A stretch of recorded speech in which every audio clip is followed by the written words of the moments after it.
Good morning, pastors. How was the night? Okay, today we will study the book of 1st and 2nd Samuel. Number A, about the terminology, name of the books of Samuel. In Hebrew, Shemuel Aleph Bet, 1st Samuel and 2nd Samuel. Okay, let's study. When we look at the materials of the book of Samuel, the name Samuel seems a bit inappropriate. Rather, this book should be called the Book of David or Saul. It is more appropriate. So, searching the contents of these books, it seems to be related to Saul and David and Nathan and God rather than Samuel. The prophet Samuel dies in 1st Samuel chapter 25, and the story after that takes place entirely in his absence. We can feel a little strange. However, it is thought that Samuel's prominent role in the various chapters of the first half is associated with his name. This is the reason why it was named the Book of Samuel. B, theme of Samuel. David loved. I focus on two things. First, divine love. The second thing is human support for David to become king, preserve the messianic dynasty. First and second Samuel constitute the third element of the first prophets and provide an account of the transition that Israel was from a tribal society to a monarchical society. And then the main person is David, right? Who is clearly in the spotlight, surrounded by Samuel and Shaul. Several stories related to David are also included for the purpose of commemorating David's achievements. The main character is David.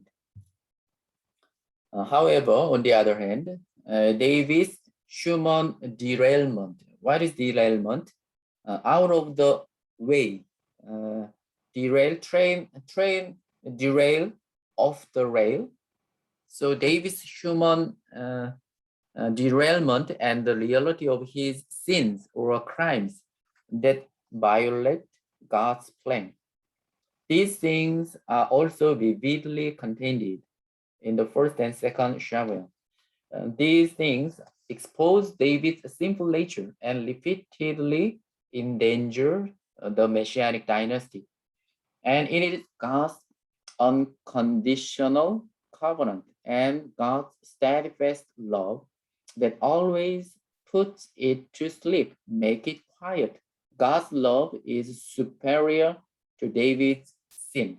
In sum, redemption history is complexly intertwined with the reality of human sin, David's sin, and God's endless grace is intertwined, mixed. Okay, number C, structure analysis. The book of Samuel consists of 1st Samuel chapters 1 to 15, dealing with the pre-Davidic story. The second thing deals with David's rise. The next story is about the David's heyday. The last story is about a kind of appendix, the final part of the story of David. These books can be divided into 5 parts. And then anyway, according to scholarly judgment, they found 2 extended sources in the book of Samuel. First great section of the narrative is so-called History of David Rising, abbreviation HDR. It covers 4th Samuel chapter 16 to 2nd Samuel chapter 5 verse 5. In other words, narrative of lives of David. This is the first great section of the narrative, so-called history of David rising. The second thing, the other is so-called succession narrative. It covers 2nd Samuel chapter 9 to 20 and plus 2nd Kings chapter 1. It goes beyond the book of Samuel and includes up to 1st King chapter 1, no, chapter 2. Okay, you can check the contents and titles of each chapters in the table below here. Okay, let's continue. The next page.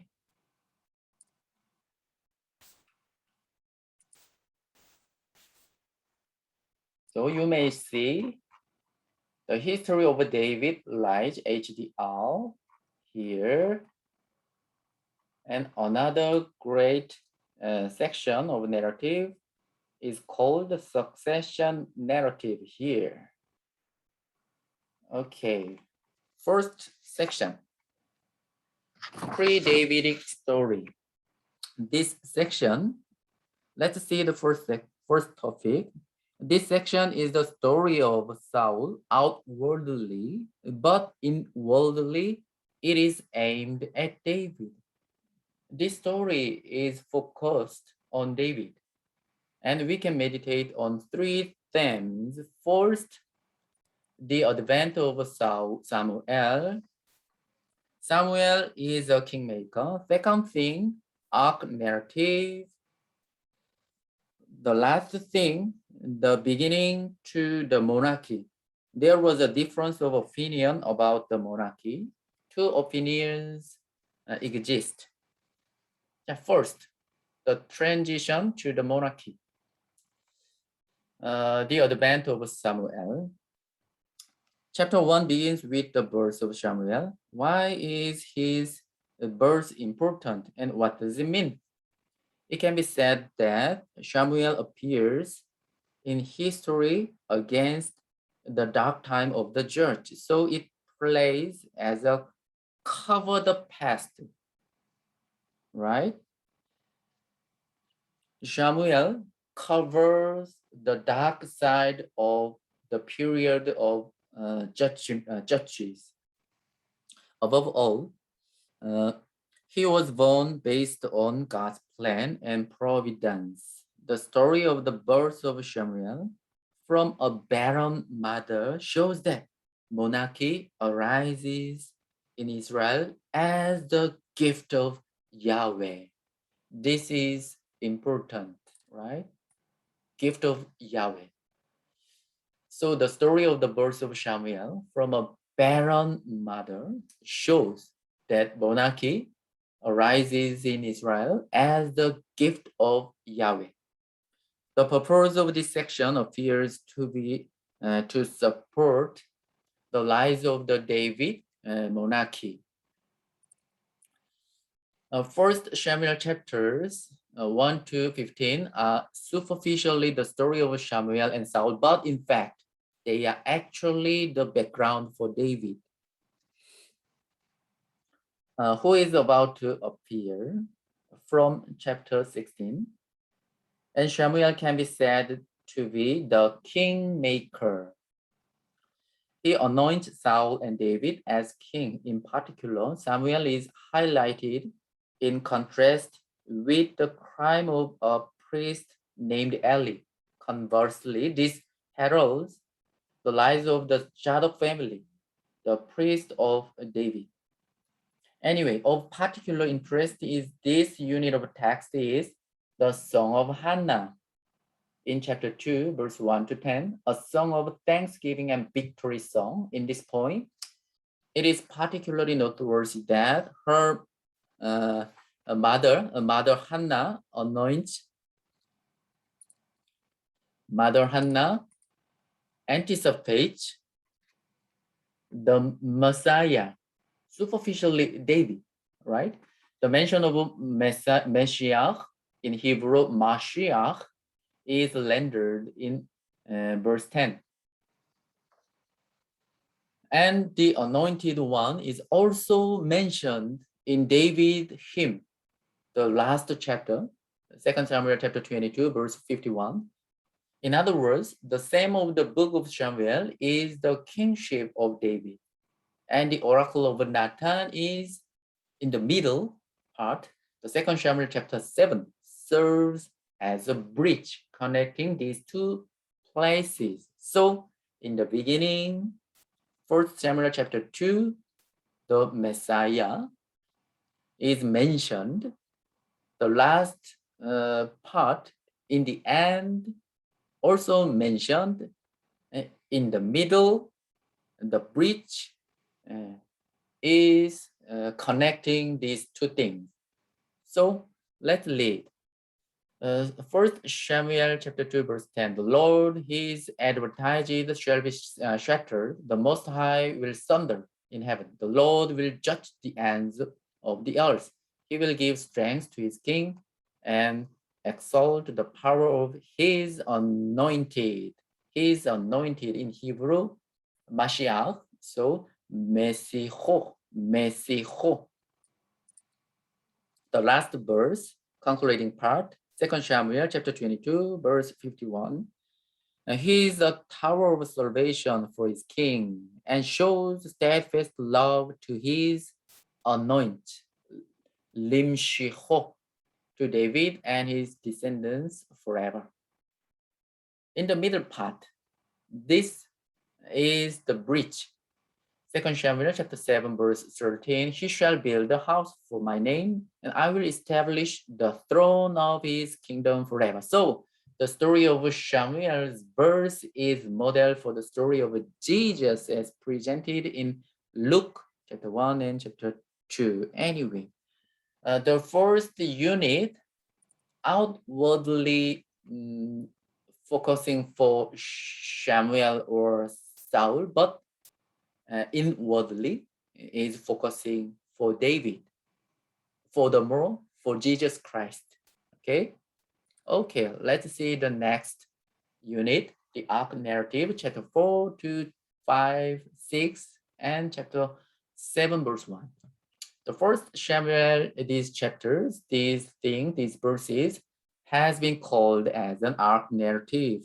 Samuel suddenly disappeared. Amazing. The story is interrupted for a while and then continues again in 2 Samuel 6. This narrative is peculiar because it relies on no major characters, no major persons, nor on any important human actions. The key character is the Ark of the Covenant. What is the Ark of the Covenant? It is a vehicle to signify the presence of Yahweh in the narrative. It only emphasizes the power of Yahweh.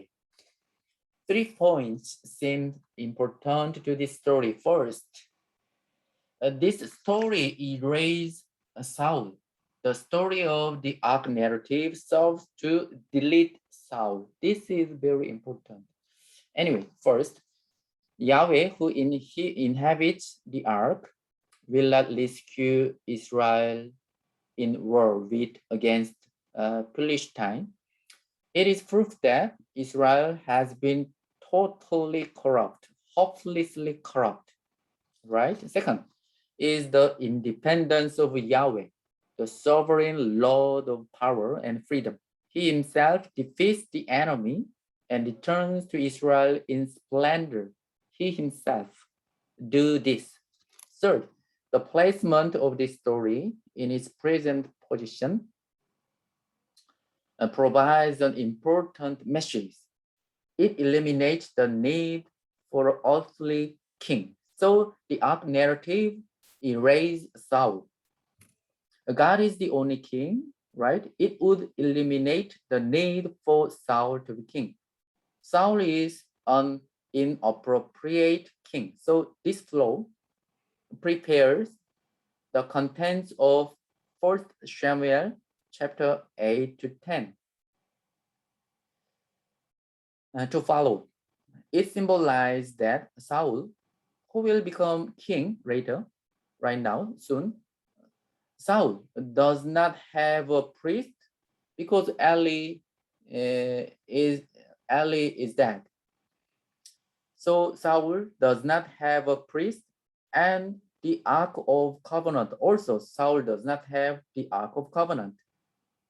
Since the Ark of Covenant is a symbolic entity that grants God's presence, and the priest, what is priest for king? Priest grants Saul's kingship. It confirms from the beginning that Saul is an unorthodox king, right? Unorthodox king. So arc narrative erases Saul and Saul's kingship.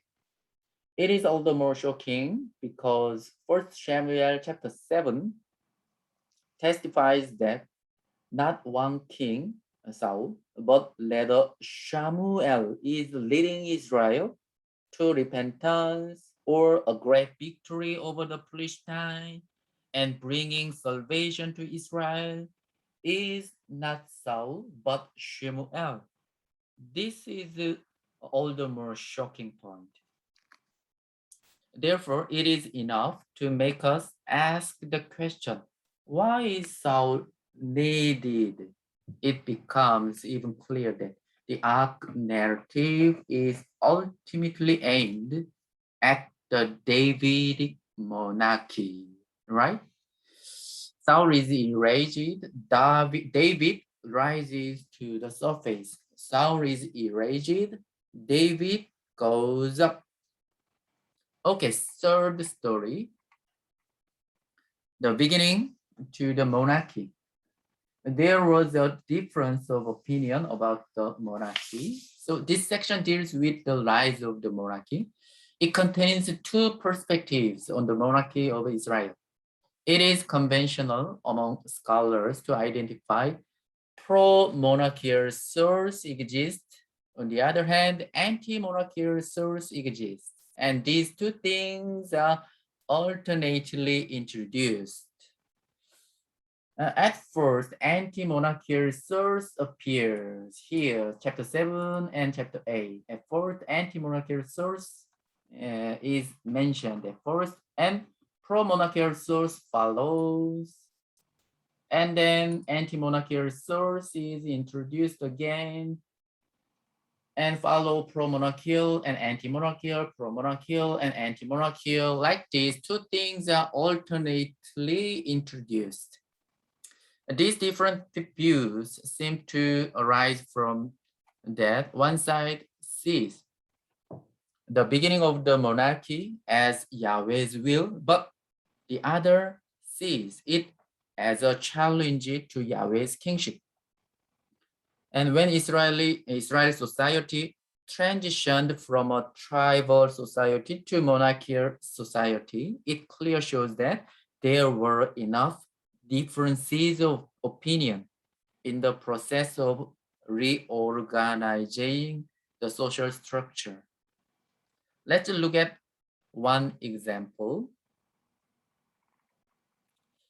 Among the anti-monarchical material, particularly the negative anticipation of monarchy in 1 Samuel chapter 8, verse 10 to 18, will reflect the robbery practice of kingship of Solomon that was embodied in the regime of Solomon. Solomon's bad kingship, like tyranny. So how do we tie these two views together? How do we tie these two views together? So we can try it together like this. Samuel gives his farewell speech in 1 Samuel chapter 12. In particularly, Samuel seems to grant the prosperity of the monarchy on condition of obedience to the Lord. Sorry. So Samuel seems to grant the prosperity of the monarchy on condition of obedience to the Lord. In the latter part of the farewell speech, oh no, second, First Samuel, chapter 12, verse 14, and verse 20 to 24. This typical example can be found in Deuteronomy, chapter 17, verse 14 to 20. For example, the king must not have great numbers of horses for himself. King must not take many wives. King must not accumulate large amount of silver and gold. King has to lead Torah all the days of his life. The important thing is that there is a king under the authority of the Torah. Torah here, king under the Torah, right? So how do we tie these two views together? Like this. Torah is up, and king is under. Okay. Here is excursus about, oh no, Samuel, no. Oh, big mistake. Saul, sorry, Saul. Saul's three consecutive disobedience. Okay. God's evaluation and his rejection of Saul. Saul was a king, right? Saul is a king who was established as a military leader, right? Saul's first activity as a military leader was to rescue the besieged inhabitants of Yabesh Gilead. In chapter 11, Saul has a great victory here. Afterwards, Saul's second war was against the Philistines, driving them out of the central mountains. Saul also wins this war. But from here, Saul fails 3 times. First, Saul offered the burnt offering. This story is very famous, chapter 13. In fact, Saul waited at Gilgal, Shemuel, right? He also did exactly the instructions given to him by Samuel. Saul must have felt that Samuel's help was absolutely necessary for him this time as he thought about the war at Mizpah.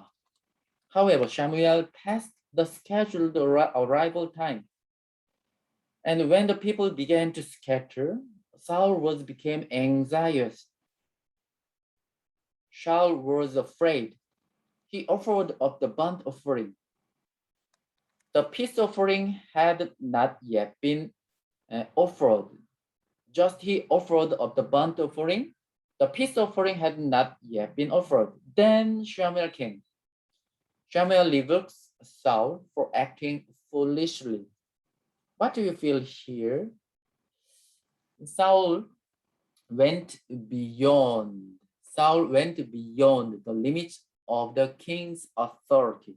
The kingship requires obedience of Torah. The second test, Saul's foolish strict oath. In chapter 14, Jonathan raised the Philistine outpost.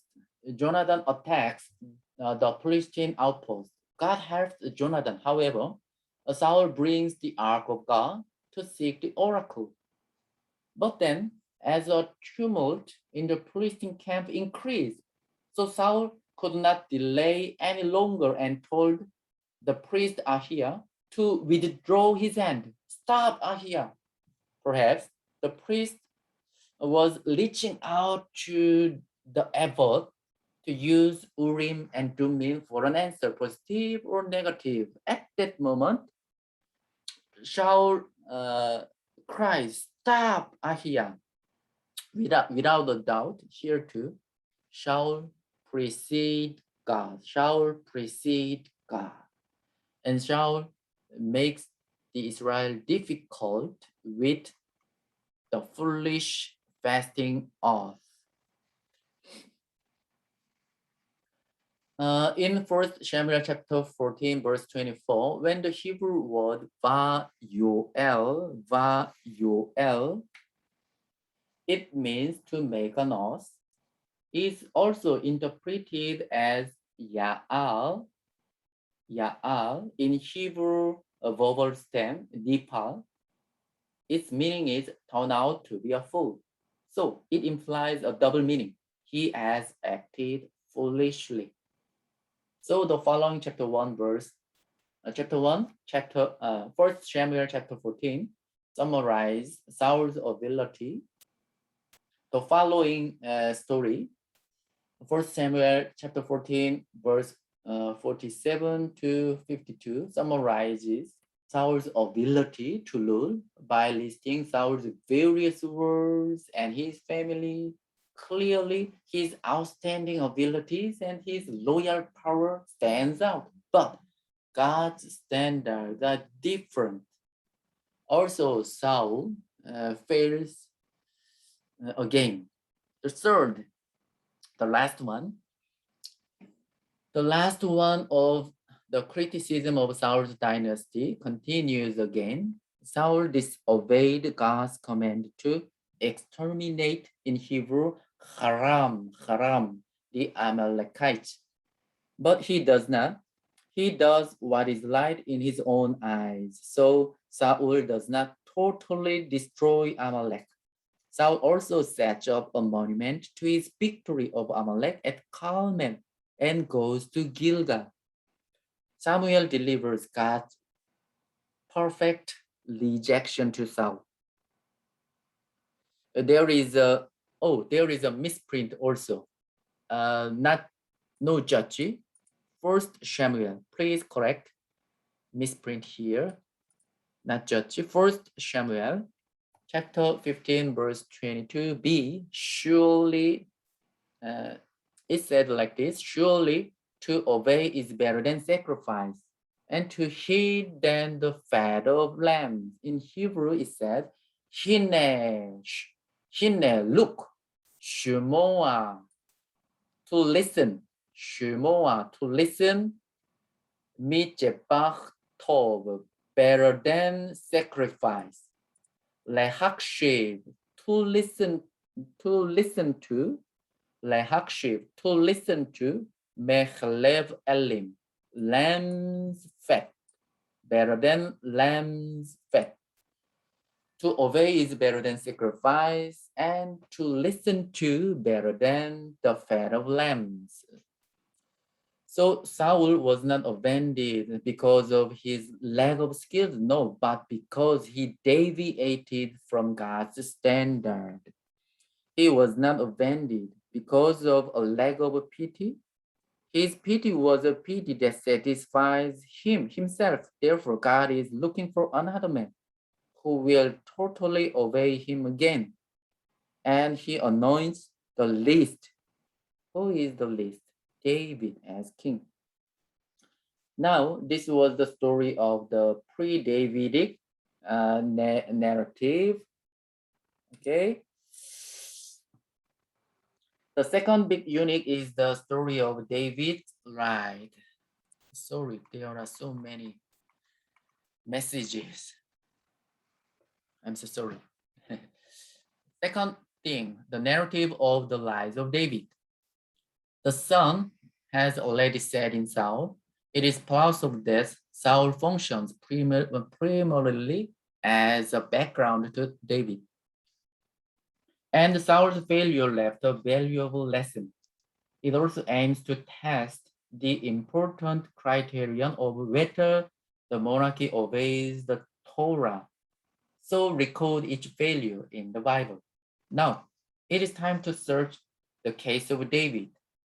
Will the monarchy be successful in David's case? How do you think? It has only improved a little, as we know, but in the books of Kings, we know about the destruction of the monarchy of Israel. David also fails. So what is important? That is Yahweh's ceaseless grace. This great section is well known as the so-called history of David rising. It begins in the lovely account of the instruction of David into the narrative in 1 Samuel chapter 16. A very lovely account. And culminates in 2 Samuel chapter 5. At the end of the life, David is a beneficiary of a series of convenient deaths. Very interesting. David benefits from several deaths. Each of these deaths removed a major hindrance to David's right to power. David finally reaches the realm of stability.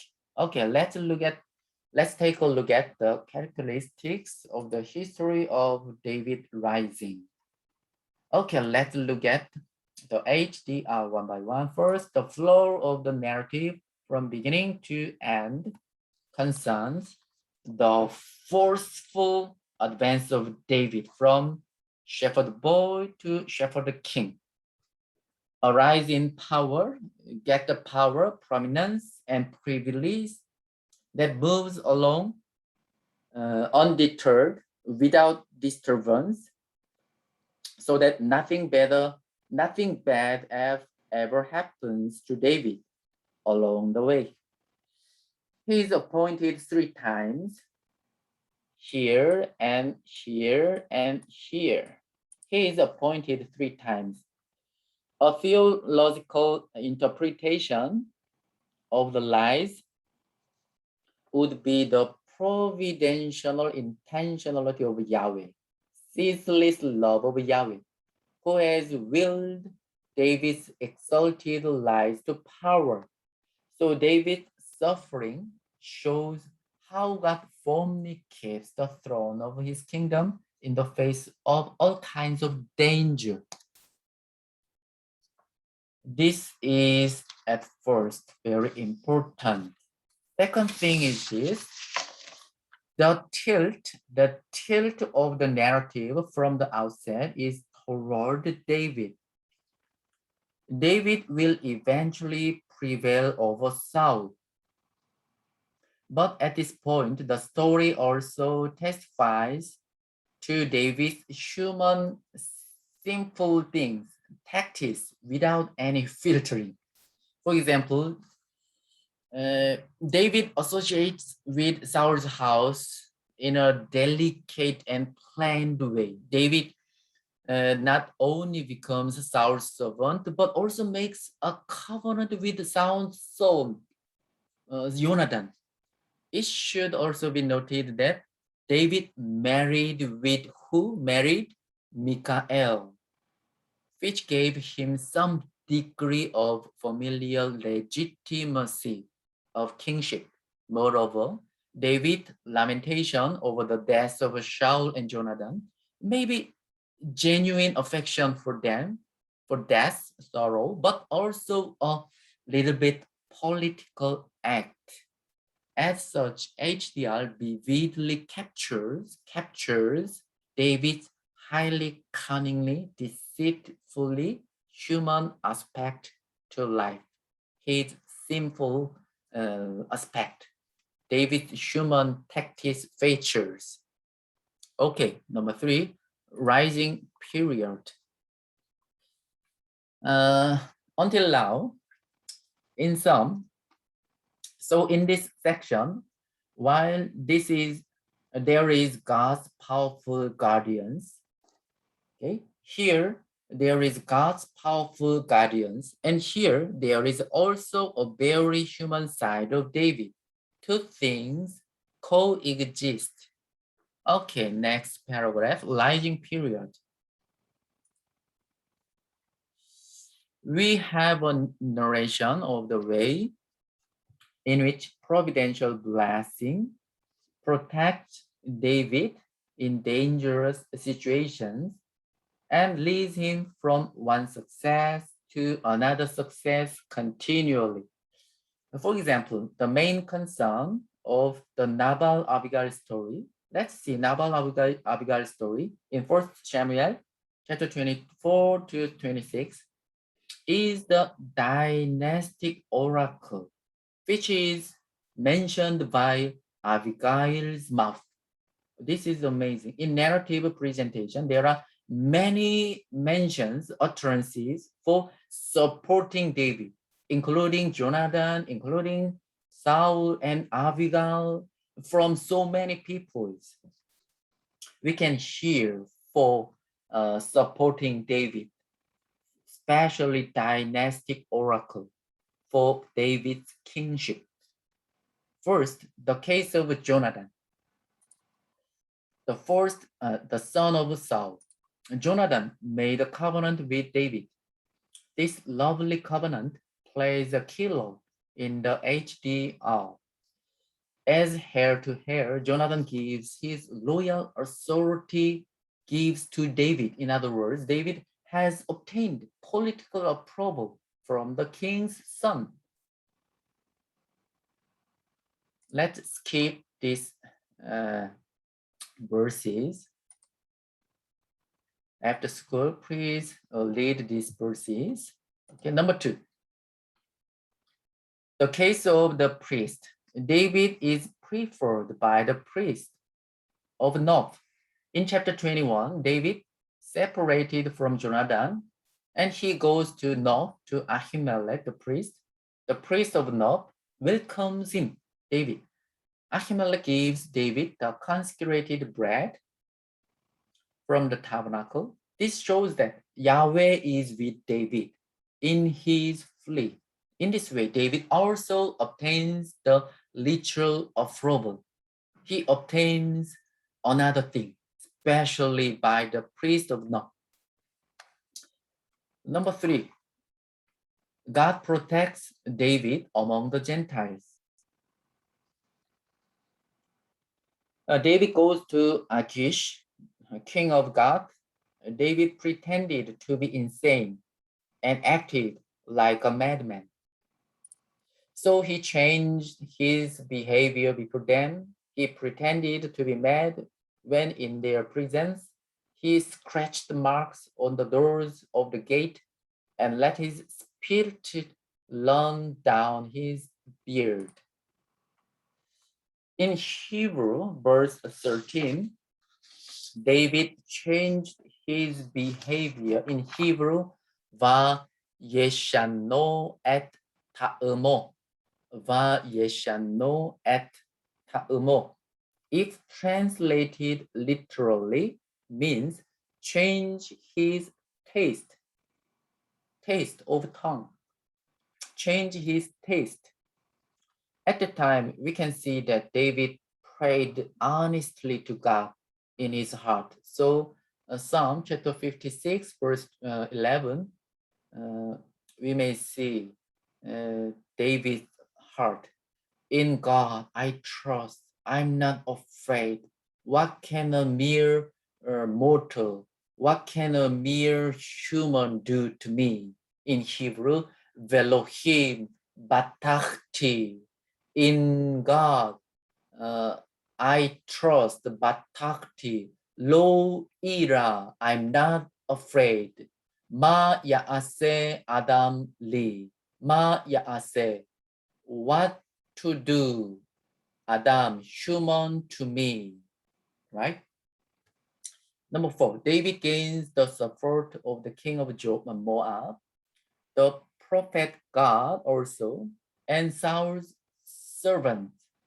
David struggles to escape from King Saul, and at the same time receives the support of many, receives another support from many peoples. This was an outward sign that what? Yahweh was leading David. Yahweh will never give up on David in his fleet. Number 5, David spares Saul's life. In chapter 24 and chapter 26, 2 times. David spared Saul's life when he was a chance to kill him. David's generosity evokes in Saul's mouth an affirmation of David's coming kingdom. Thus, even Saul while he continues to resist David. Thus, even Saul is made a proponent, advocate, supporter of David's coming rule. We can see in this verse, you shall surely be king. From Saul's mouth, you shall surely be king. And that the kingdom of Israel shall be established in your hand. This is amazing. Like this, David obtains another support from Saul's mouth. Another verse is here, you will do many things and will succeed in them. So David went his way and Saul returned to his place anyway. In this way, David continues to receive declaration of support from many. Okay, number 6, Abigail, very precious woman. Abigail is permitted to mention a classic dynasty oracle concerning David's future. This is another amazing utterance. In fact, Samuel died in verse 1. David lost a very important or theological patron. David lost very important person of Samuel's death. But God fills Samuel's vacancy through Abigail. She helps David as a wife, as a wise wife and theological advisor. She was also an important political marriage of David. This was also an important political marriage of David. It is significant that David married two women associated with the important cities of Judah. One is Ahinoam of Zizrael. Second, Abigail of Carmel. Two important cities of Judah. So David gets the city of Judah from Abigail. Okay, next step is stable period. It contains a series of deaths. At the end of the lives, David is a beneficiary of a series of convenient deaths. The deaths of Shaul, of Asahel, Avonel, and Ishbosheth. Each of these deaths removed a major hindrance to David's rise to power. In each case, David loudly established the guilt of the murderer and thereby assert his own innocence. I have not sinned. But conversely, David's zeal in his responses could perhaps indicate that he himself is implicated in these deaths, a series of deaths, and needs to find a way to maintain his innocence in a context where he is heavily under suspicion, right?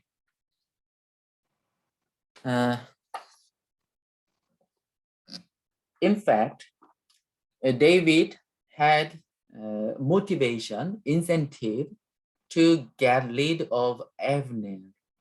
Abner would have been a constant source of worry for David if he had lived. Ishbosheth also. Ishbosheth's death came at an extremely convenient time for David, since he represented the last obstacle between David and the throne of Israel. Here too, David relentlessly gathers evidence of guilt and strives for his own innocence. I have no sin. Finally, David arrives at the throne of Judah in 2 Samuel chapter 2, unscratched, without any injury, without any damage, without any harm by the several murderers in a series of deaths. In any case, chapters 1 to 5 of 2 Samuel tell how the Lord made David become king. Anointing was the hilltop that must be finally overcome. The tribe of Judah makes David their king. The rest of the tribes followed Saul's son Ishbosheth. However, when Abner died, Rechab and Baanah killed Ishbosheth, and David killed them. Perhaps this ascension, this life process, took several years. And when all the advertised died, the remaining tribe recognized David as king. Okay, here are the verses from Abner. Even Abner proclaims this. He confessed that I accomplished for him to transfer the kingdom from the house of Saul and set up the throne of David over Israel and over Judah from Abner's mouth. So David obtains unorthodox of his kingship. From Abner's, another verse is here, all Israel, from all Israel, they say like this, it is you, David, who shall be shepherd of my people Israel. David, you who shall be ruler over Israel. Okay. Next period, number 3, David's heyday. 2 Samuel chapter 5 to chapter 10. This section tells about the nation building in a series of texts that exhibit the consolidation, making the country stronger, more solid of the newly established regime. So it calmly demonstrates how David begins to build the nation as a new leader. He was a good leader. Some scholars observed that the core material in these chapters are arranged in a chiastic pattern of 3 pairs of reports. In each case, the first member of 3 pairs, A, B, C, reflecting tribal system. The second member of each pair, A apostrophe, B apostrophe, C apostrophe, the another second member of each pair, articulating a nation action. ABC is old Saul, early tribal system. A apostrophe, B apostrophe, C apostrophe shows new and David and transition to the emerging bureaucratic political system, new dynastic system. You can hear this diagram, A, B, C, and C apostrophe, B apostrophe, and A apostrophe. The main theme is highlighted here, C and C apostrophe. Old and new, Saul and tribal system, and monarchy system. Okay. In this text, a special notice should be taken of the divine oracle of 2 Samuel. Here, C and C apostrophe. Okay, C and C apostrophe is the sentence, main theme is highlighted, is here, C and C apostrophe. So 2 Samuel chapter 7, wherein Yahweh through Nathan makes an unconditional promise to David and to the dynasty to come. This oracle has immense theological importance as the root of messianic thought in the Old Testament, which became a hope for a David king yet to come. Who is he? Jesus Christ. Right. We can see Isaiah chapter 9 also. Okay. Another big paragraph, the succession narrative. The oracle of Nathan, guaranteeing the permanence of Davidic dynasty, seemed to be the culmination of David's lies.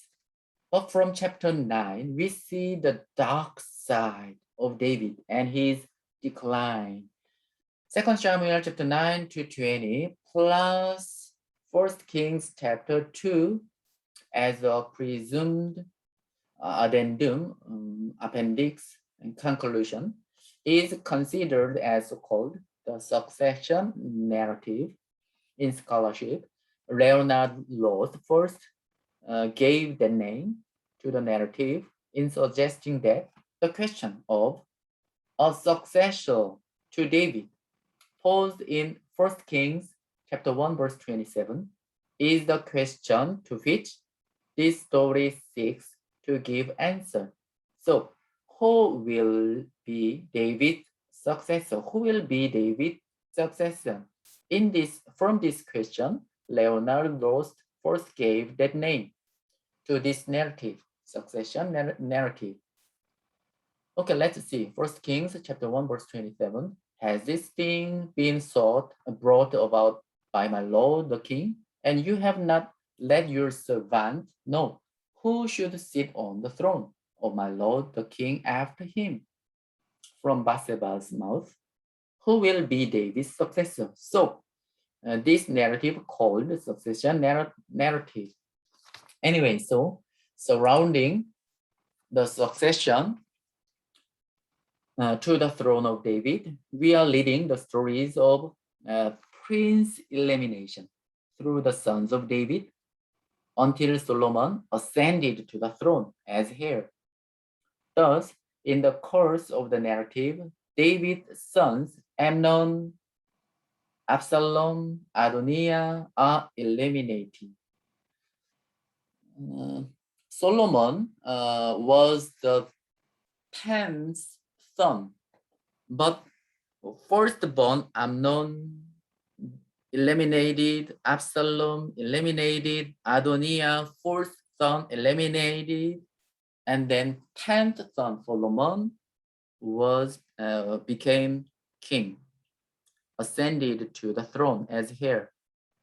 In addition, the succession narrative is the story of David's downfall of his kingship as a result of his sin with Bathsheba.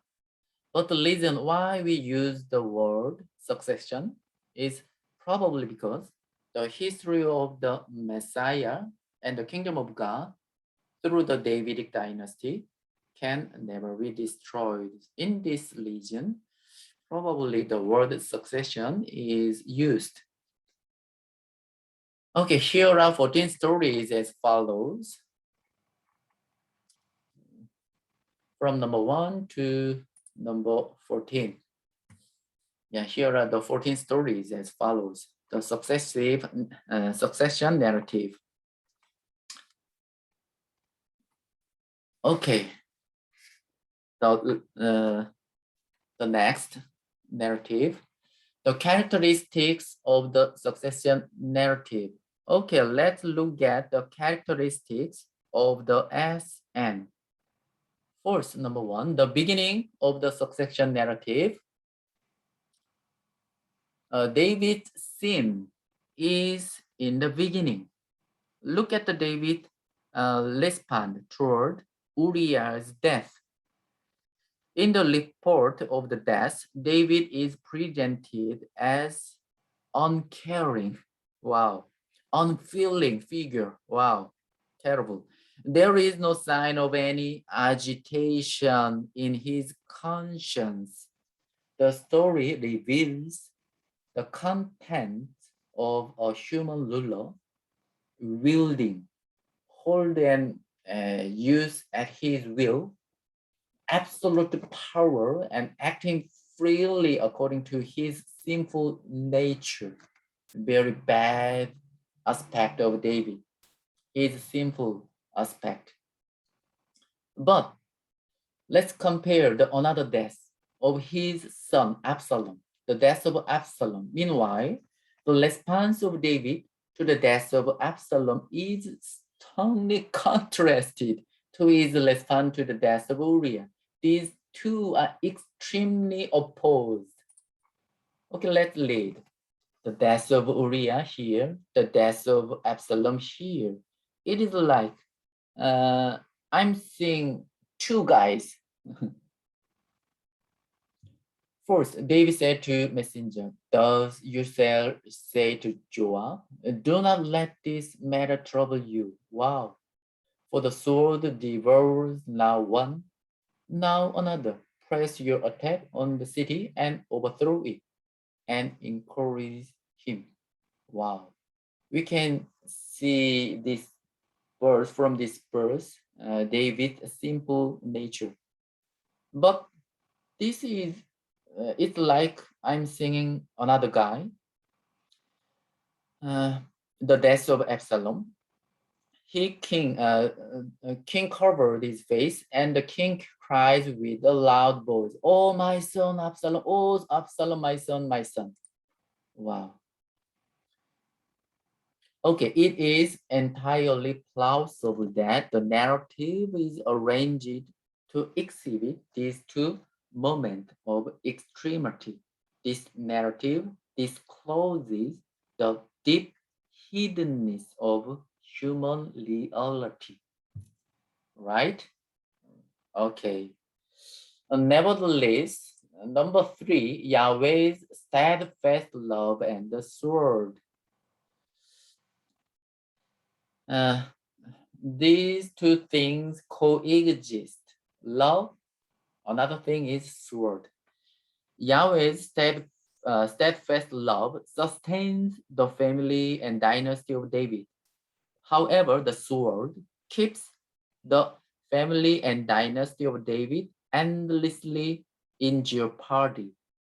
The consequence is that the life of the family and the dynasty is an endlessly mixed one. Love and sword mixed, going together between sustaining divine love and jeopardizing sword. We can see this in the next two verses. 2 Samuel chapter 7, Nathan's oracle, "But I will not take my steadfast love from him." However, this is another verse, jeoparding sword. "Now therefore the sword shall never depart from your house." Coexist. In sum, the succession narrative is the counterpart to the history of David rising. Here is HDR. Its counterpart is their succession narrative. There are two things coexist. Consequently, these two kinds of stories taken together constitute an account of the rise and fall of David. According to Carlson, the scholar Carlson, the two narratives together exhibit David under blessing and also under curse. He explained like this: under blessing, wherein everything fortunate happens to him as he receives advantage after advantage.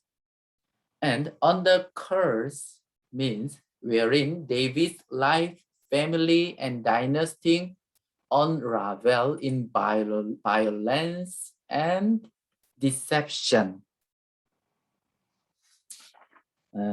Right? Are filled with sin in violence, sin and deception.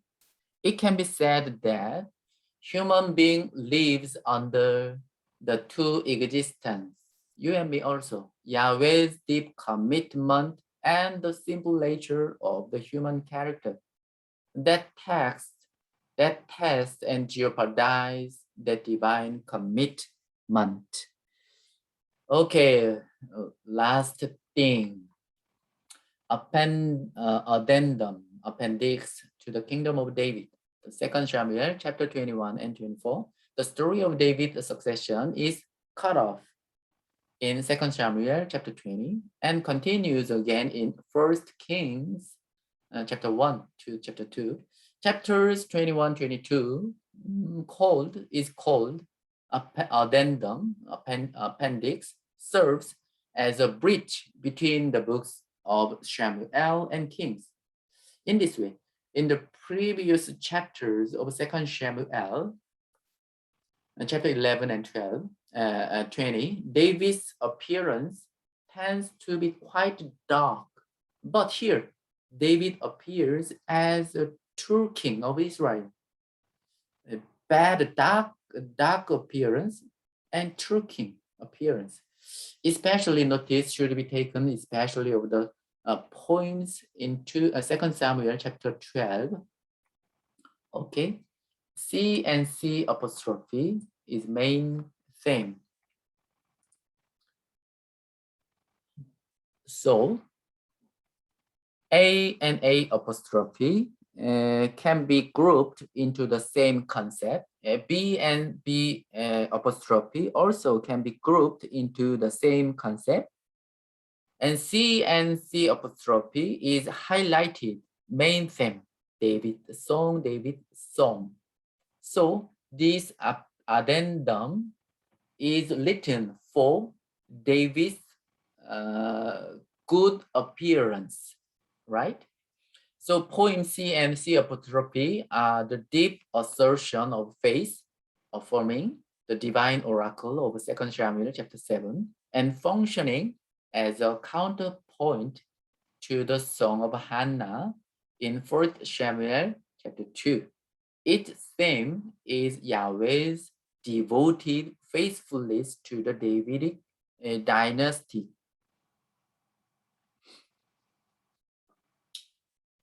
But the other ones still coexist.